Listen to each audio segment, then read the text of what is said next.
Hello guys, आज के इस ऑडियो आर्टिकल में हम डिस्कस करने वाले हैं विश्व जनसंख्या दिवस के ऊपर। तो गाइस, अभी हाल ही में हमने 11 जुलाई को विश्व जनसंख्या दिवस मनाया। 11 जुलाई को पूरे विश्व में विश्व जनसंख्या दिवस मनाया जाता है। आप सभी जानते हैं इस बार कुछ परिस्थितियों के कारण इसको अलग अलग जगहों पर मनाया नहीं गया है, सिर्फ वर्चुअल कार्यक्रम हुए हैं। तो गाइस, आज हम डिस्कस करेंगे जनसंख्या के बारे में। खास तौर से भारत में जो जनसंख्या तीव्र गति से बढ़ रही है उस बारे में अपन बात करने वाले हैं आज। तो मैं बताना चाहूँगा, अगर विश्व की जनसंख्या हम देखें तो चाइना जनसंख्या के मामले में प्रथम स्थान पर है और दूसरे स्थान पर भारत का नंबर आता है। लेकिन आपने न्यूज़पेपर के माध्यम से पढ़ा होगा कि चाइना में वन चाइल्ड पॉलिसी लागू कर रखी थी पिछले कई सालों से, यानी कि सिर्फ एक ही बच्चा पैदा करने की अनुमति होने के कारण चाइना की जनसंख्या काफ़ी कम हुई है। और अभी जो आंकड़े आए थे उसमें ये दिखाया गया था कि वहाँ पर युवा लोगों की बहुत कमी होगी, सिर्फ बूढ़े लोग बचे।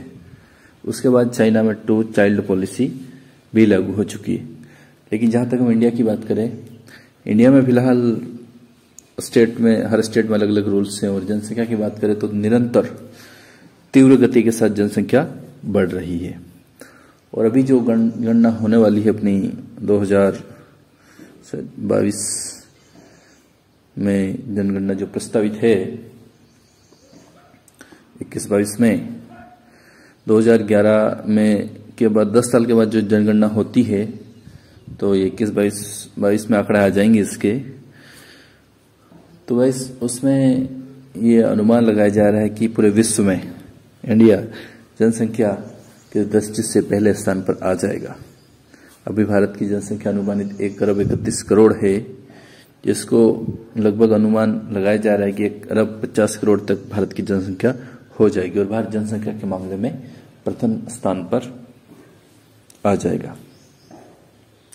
अब यहाँ पर बात यह है कि जनसंख्या वृद्धि से भारत में, अगर जनसंख्या वृद्धि को एक राष्ट्रीय समस्या के रूप में हम कह सकते हैं, क्योंकि इतनी बड़ी जनसंख्या के लिए रोजगार और अन्य सुविधाएं या जो भी योजनाएं उनका लाभ देना काफी मुश्किल है।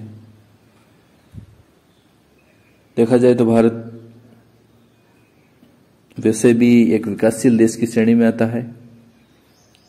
साथ ही भारत की सकल घरेलू उत्पाद भी इतना अच्छा नहीं है। भारत में अधिकांश जनसंख्या कृषि पर निर्भर करती है। इंडस्ट्री की कमी है, सरकारी नौकरी की कमी है। इस स्थिति में ये आंकड़े हमें डराने वाले हैं। कई बार ये देखा जाता है कि गवर्नमेंट्स जॉब आती हैं लेकिन वो लिमिटेड हैं, सबको तो नौकरी मिलने वाली है नहीं। तो इस बारे में सरकार कुछ अच्छे निर्णय लेगी। साथ ही जनसंख्या के साथ में हम लिंगानुपात की बात करें, खासतौर से शहरी क्षेत्र में लिंगानुपात ग्रामीण क्षेत्र की तुलना में बहुत कम है। इसका मतलब ये कह सकते हैं कि शहर में एजुकेशन ज़्यादा है, फिर भी ये लोग एक लड़का लड़की में भेदभाव ज़्यादा करते हैं के बजाय अनपढ़ लोग। गांव में लिंगानुपात काफ़ी ज़्यादा है, बल्कि गांव में लोग पढ़े लिखे नहीं हैं। तो एक सोचने का विषय है कि जो पढ़े लिखे लोग हैं वही तो ये चीज़ें उनके दिमाग में हैं, उनके मन में एक लड़के की चाहत है के बजाय ग्रामीण लोग में ये भेदभाव की भावना नहीं है।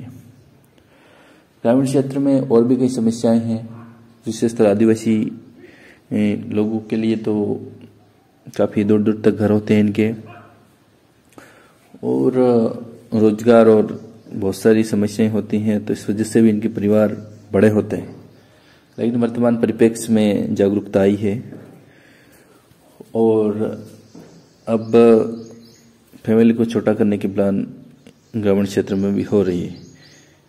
कारण ये कि एक अच्छी एजुकेशन अगर प्रदान करनी हो तो उसके लिए कम बच्चे होना ज़रूरी है, तभी हम उसको अच्छा से शिक्षा या उसकी मूलभूत आवश्यकताएं, पोषण, इन सभी चीज़ों पर ध्यान दे पाएंगे। तो विश्व जनसंख्या दिवस 11 जुलाई ये 1989 से पूरे विश्व में मनाया जा रहा है और उसका मुख्य उद्देश्य जनसंख्या का नियंत्रण है। साथ ही मैं बताना चाहूँगा कि जब हम खाद्य श्रृंखला देखते हैं तो सबसे ज़्यादा उत्पादक और उसके बाद उपभोक्ता होते हैं, लेकिन अभी जो स्थिति है उसमें उपभोक्ता बहुत ज़्यादा हो चुके हैं पूरी इस धरती के ऊपर और उत्पादक की संख्या कम हो चुकी है। ये जो समस्या है इसने पारिस्थितिकी संतुलन को कहीं न कहीं तरह से बिगाड़ दिया है।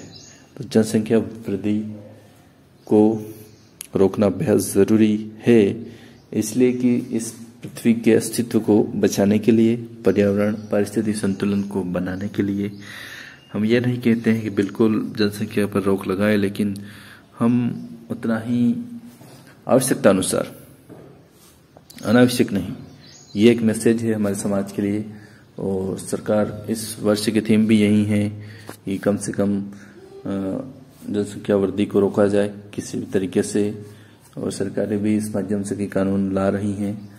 तो हमारे लिए गर्व का विषय भी हो सकता है, होने वाला है कि हम विश्व में जनसंख्या के मामले में प्रथम स्थान पर रहेंगे अगली जनगणना में। तो हमारे पास एक यूथ, हमारे पास एक एनर्जी है, हमारे पास युवा शक्ति है, तो उसका उपयोग हम हमारे देश की आर्थिक तरक्की और हमारे देश की उन्नति में करेंगे तो निश्चित ही भारत आने वाले समय में एक बढ़ती हुई अर्थव्यवस्था के रूप में पूरे विश्व में अपनी एक अलग पहचान बनाएगा।